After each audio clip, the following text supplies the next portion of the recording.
Bonjour, bienvenue sur notre chaîne aujourd'hui. Je vais vous expliquer un court-métrage d'aventure intitulé In Captivity, bon visionnage. Au début du film, nous faisons la connaissance du protagoniste, Jim. Il vit dans un musée sur les humains et n'a jamais connu le monde extérieur. Le musée est géré par des cyborgs qui exposent la façon dont les humains vivaient dans le passé. Les humains étant une espèce en voie de disparition, Jim est la principale attraction du musée. Son appartement est minuscule et ne comprend que 3 pièces.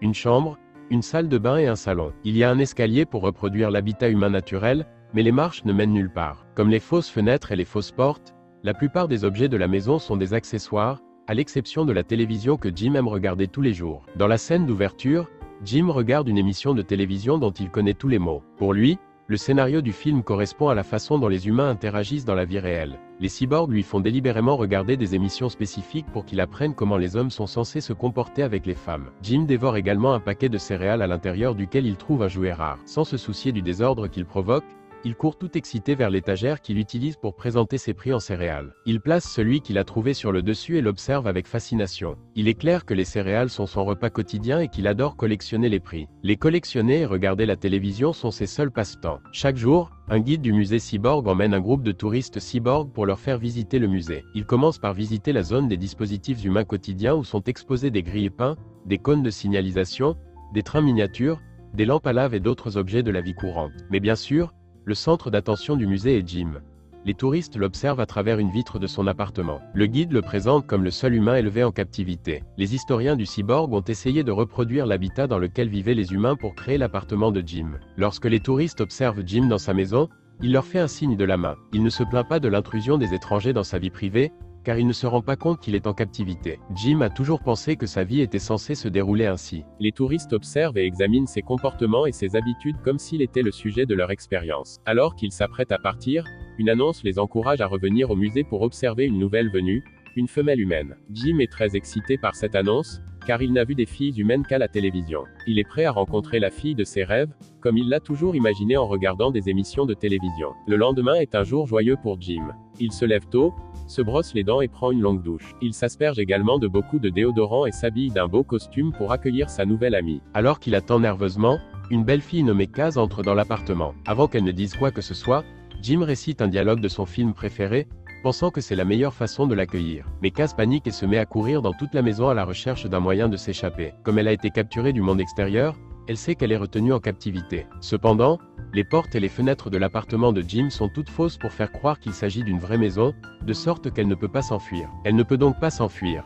Kaz se rend dans la chambre à coucher pour chercher une issue, mais elle découvre un lit décoré de pétales de rose. Jim avait préparé des plans pour son arrivée, il n'a pas appris de compétences sociales dans les films, mais il sait ce qu'est un rapport sexuel. Kaz voit enfin les cyborgs qui les observent depuis les fenêtres et se cachent derrière un mur. Jim se présente pour la première fois, ce qui fait comprendre à Kaz qu'il est aussi un humain. Elle lui demande s'il connaît un moyen de sortir, mais Jim ne comprend pas pourquoi elle voudrait partir. Il affirme qu'il a tout ce qu'il y a de mieux dans l'appartement, comme un canapé extensible et une télévision avec plus de 5 chaînes. Il a même droit à des repas gratuits illimités et à des boissons énergisantes tous les jours. Kaz n'est pas impressionné par sa version des choses extraordinaires. Elle pleure et Jim essaie de la consoler avec une rose.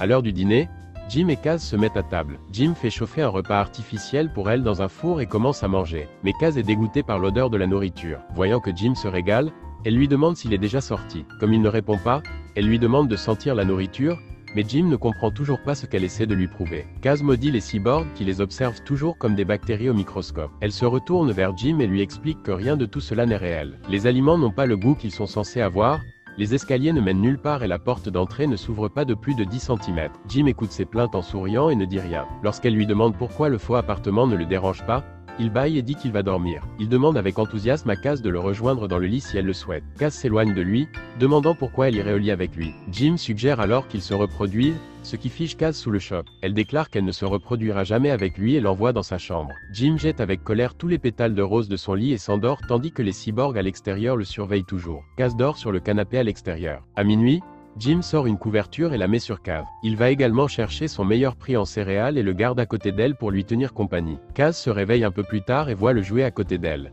Elle a une idée et utilise les jouets primés pour créer un paysage sur la vitre. Lorsque Jim se réveille, il est contrarié de voir que ses jouets ont disparu, mais sa déception disparaît lorsqu'il voit l'œuvre d'art créée par Kaz. Elle lui dit que le paysage sur la vitre est sa maison. Mais Jim continue de prétendre que l'appartement est désormais sa maison. Elle lui explique calmement que les êtres humains ne sont pas censés vivre avec les cyborgs. Leur maison est à l'extérieur.